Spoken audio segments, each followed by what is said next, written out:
Salut les fans de foot et bienvenue sur ma chaîne SFF, Steph Fan de Foot, pour cette nouvelle vidéo sur l'Euro 2020. Alors comme pour les précédentes, maintenant que nous connaissons les huitièmes de finale, je vais vous montrer, d'après les classements FIFA de chaque pays, ce que devrait être la suite de cette phase finale.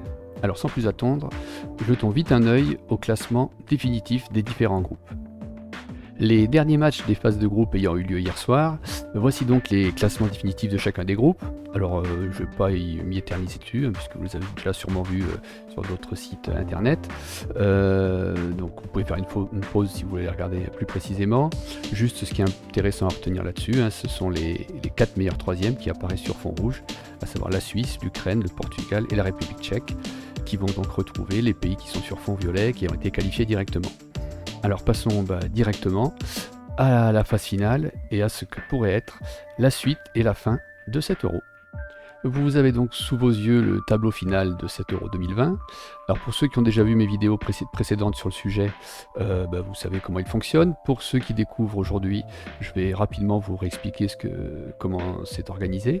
Donc tout d'abord, regardez bien la colonne de gauche où apparaissent tous les huitièmes de finale, qui cette fois donc sont les huitièmes de finale officiels, puisque la phase de groupe est officiellement terminée. Donc on retrouve Belgique-Portugal en premier huitième, Italie-Autriche, France-Suisse, on descend Croatie-Espagne, Suède-Ukraine, Angleterre-Allemagne, Pays-Bas, République tchèque et Pays de Galles-Danemark. Et donc pour les nouveaux, vous voyez à côté de chaque huitième de finale, il y a une colonne FIFA.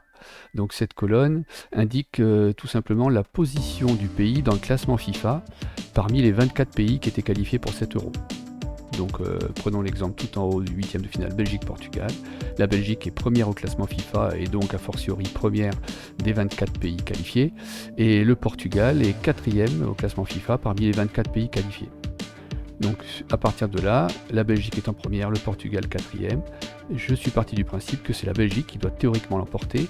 C'est pour ça que le quart de finale qui apparaît juste à droite, vous voyez la Belgique apparaître comme premier pays participant à ce quart de finale.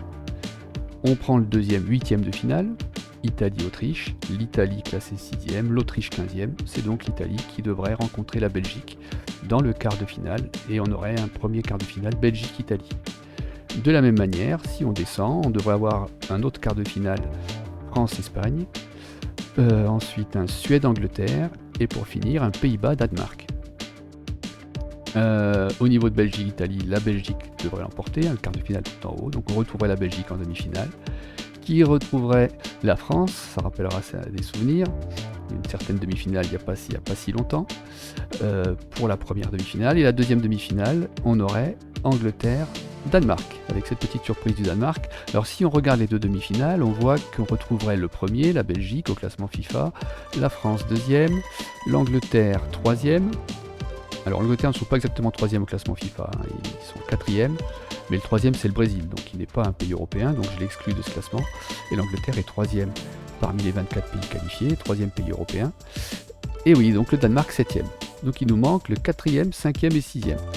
Alors si on regarde un petit peu en arrière, on voit que le 4e c'est le Portugal qui doit se faire normalement éliminer par la Belgique dès les 8e de finale, on en a parlé tout à l'heure, le 5e c'est l'Espagne, qui devrait, on l'espère, se faire éliminer par la France en quart de finale. Et le 6e, c'est l'Italie, qui devrait, elle aussi, en quart de finale, se faire éliminer par la Belgique. Le premier quart de finale, tout en haut, on le voit. Donc voilà, ça devrait aboutir, normalement, à une finale Belgique-Angleterre. Et le vainqueur définitif devrait être la Belgique. Donc c'est toujours pareil si on suit le classement FIFA.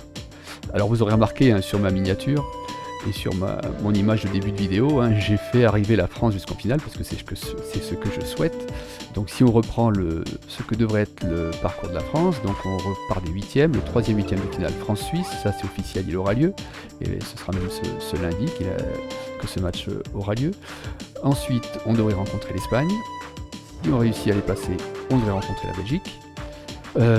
Si on réussit à les passer, on devrait avoir un France-Angleterre en finale, en espérant que la France réussisse cet exploit d'enchaîner une victoire en Coupe du Monde et une victoire à l'Euro. C'est tout ce qu'on leur souhaite et ce qu'on nous souhaite.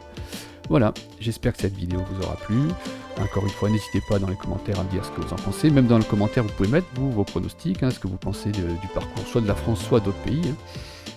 n'hésitez pas, hein. Tout est encore ouvert, tout est encore possible, et ce serait intéressant de voir ce que vous pensez là-dessus.